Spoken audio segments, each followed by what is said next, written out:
Get started with Coach Traylor, JJ. Jeff, what did you see on film after watching this last week's game? Very proud of how our kids fought in the end. We're down 10 in the fourth and rallied back. Couldn't put them away on that last drive. And congratulations to Rice. Jeff, looking at that last defensive drive again, is there anything you'd want to go back and do differently?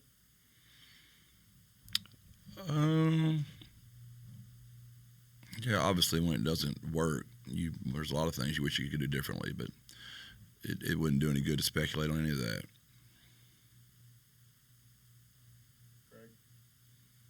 Jeff, you told us after the game that these are the kind of losses that can splinter a team. What have you seen from the group and their reaction since then?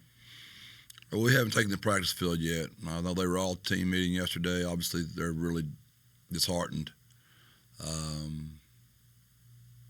So I just know that was a devastating loss.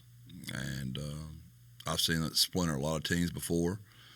And it'll be important that our leaders handle this thing correctly and coaching staff down. Do you, as the head coach, feel any kind of pressure to make any sort of tangible changes just based on the results we've seen so far this season? Every game you're evaluating and trying to be better. I know the last couple weeks you've told us the team is maybe not as far away as it might seem. Do you still feel that same way, or is there any different perspective after the most recent game? I thought the penalties would be cleaned up much better. We worked really hard on that all 2 weeks. That was the emphasis of the 2 weeks, and that was disheartening. And then obviously the injuries in the game, that was disheartening. And then the way obviously our locker room feels right now after 2 weeks in a row battling back from fourth quarter deficits to have the chance to win the game in both of them and not coming home with either one of them, that was very disappointing. You mentioned the penalties. What led to the amount of false starts specifically, and how do you patch that up going forward? If I had to analyze it, I would just say you got a bunch of guys up there that are feeling a lot of pressure to be successful, and it's just getting to them. I mean, they've ran more 5-backs and they've been held accountable probably as much as any team I've ever had since I've been here. And we usually have this cleaned up by now, and we haven't got it cleaned up yet. And it's still a work in progress, obviously. The other type of penalties that you've talked about a lot is the more emotional penalties, like whether it's the late hit, roughing the passer, unsportsmanlike conduct. I guess more broadly, do you see an issue with discipline with this team, or how do you view that right now? Well, I think you had to say that. I mean, the video shows you what it is, and we continue to. We hit the quarterback late twice in this game, which has been something we've done all season. Had the hit out of bounds. Those are things that have happened periodically when you're coaching, but not with the consistency that we're used to. We've done here in these first 6 games. We're extremely disappointed about it, and it will continue to be a focus on our team.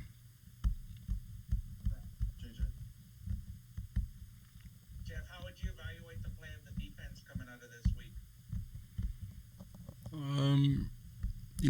They were good enough. Just we weren't great, and I thought Rice had an unbelievable game plan. They had a lot of times they had better calls than we did, and much credit to Coach Bloomgren. And I thought our defense was good, but just not good enough. On the offensive side, did you guys change anything with Owen? He looked a little bit more confident this week. No, it's nothing different. He just 6 games, kid gets better every week, and I'd say that you're getting to watch a young quarterback grow up right in front of your eyes, and there's going to be a lot of fun watching that kid play the next 2.5 seasons.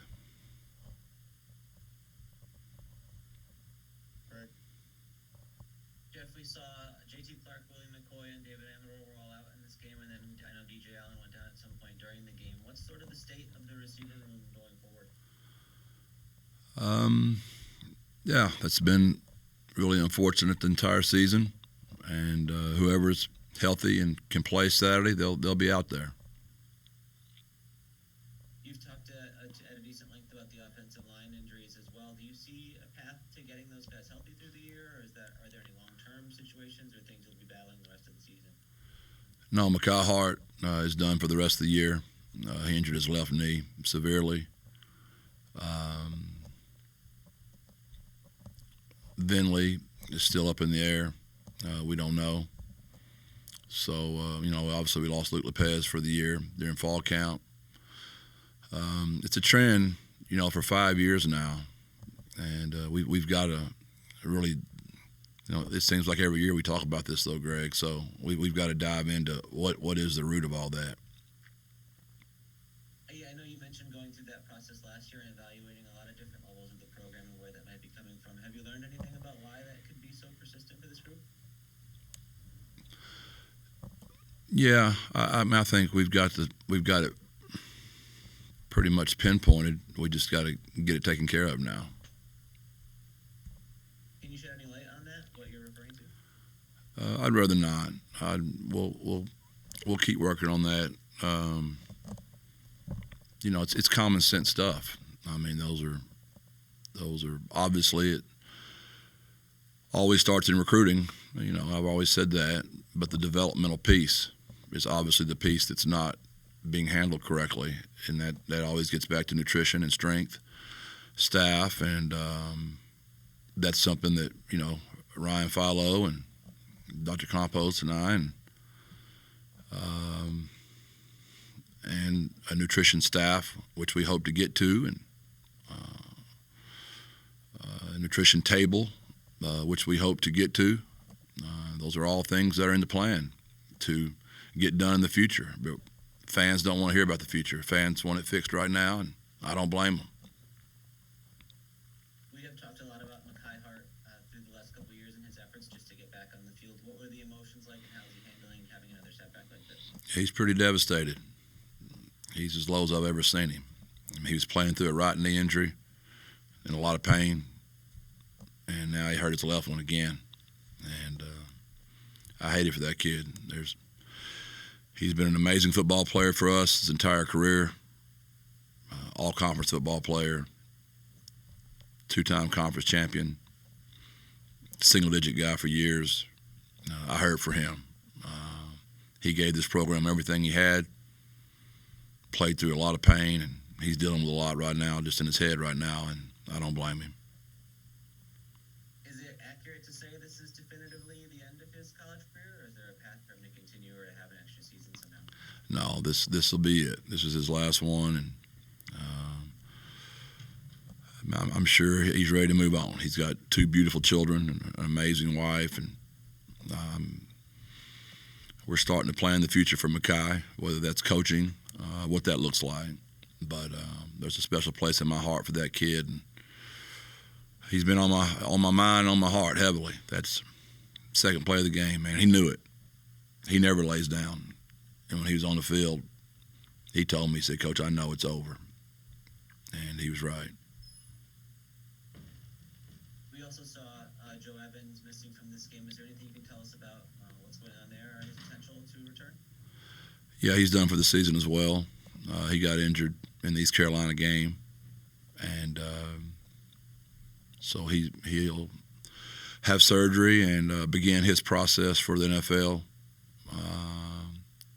His pro day, he has a real potential to play in the National Football League. I think he'll be a draft pick. And we got to start working towards that goal for him. Another kid that's all-conference football player, multiple conference champions, single-digit guy for years. Huge loss for our program, but, man, another amazing kid. It's heavy on my heart. But he will get to continue playing. His is not to the severity.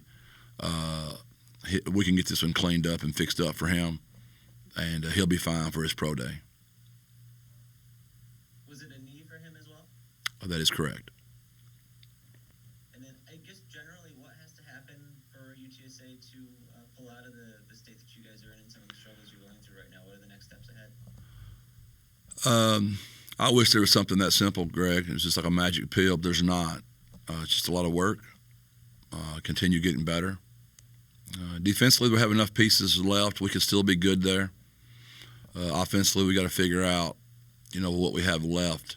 What can we do to give our guys the best chance to win the game? Really excited about how Tate Sandell kicked the ball. Really excited about how Kel punted the football. I think those are two very exciting pieces. Really excited about our young quarterback. There were some really bright spots in the game. Our kids competed so hard. They've not given up, and I understand the frustration everybody has. We have it much, much worse in this building. We're very disappointed and sorry for our play so far. Should we expect to see Tate Sandell as the permanent option at kicker going forward, and what did you make of his performance? I thought he was really good, and kid's been kicking well all year. We'll evaluate that and make a decision. Is there anything you have to do with the team to help them keep a sense of patience and kind of keep focused on steady improvement and the things that it takes to get better? Yeah, you just got to stay with them. I mean, you got to hang in there with those guys and keep finding a way to motivate them. Football's a hard game, and that's why, in my opinion, it's the greatest game. And I know I've shared with y'all a million times that I've coached all the sports, and it's the closest one to life. Life is very, very hard, and it's what makes football so wonderful too. Because a lot of people use football to escape from life. That's their 4 hours of their day, or however long they give to the game. And when your favorite team doesn't play like the fans are used to seeing them play, that even makes that hard life they had even harder. And it's an interesting parallel of life and fans cheering for teams and teams trying to play well. And I've always found that very fascinating, how all this works. And I still stand by. You've got a great job when everybody's angry.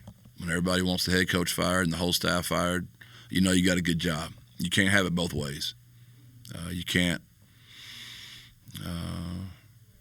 be the face of the city for 4 years, and then the 5th year and not be the face and not do correctly and not win and not have your fan base upset and furious. That means we got a good job and we've got high expectations, and that's the way it should be. Do you have any insight on what led to the post-game scuffle near your sideline and how that situation played out? Rice was very excited. They won the game, and they had never beaten us before. And and it got to our sideline over there, and most of our kids handled it well, and some of them didn't. Did you see anything from the group that didn't that required any disciplinary action, or how are you handling that? That'll all be handled in-house. I know there's a video circulating with Cyrus Dumas in particular throwing a punch at a Rice player. Can you share anything about the response to that? Very disappointed. It'll be handled in-house.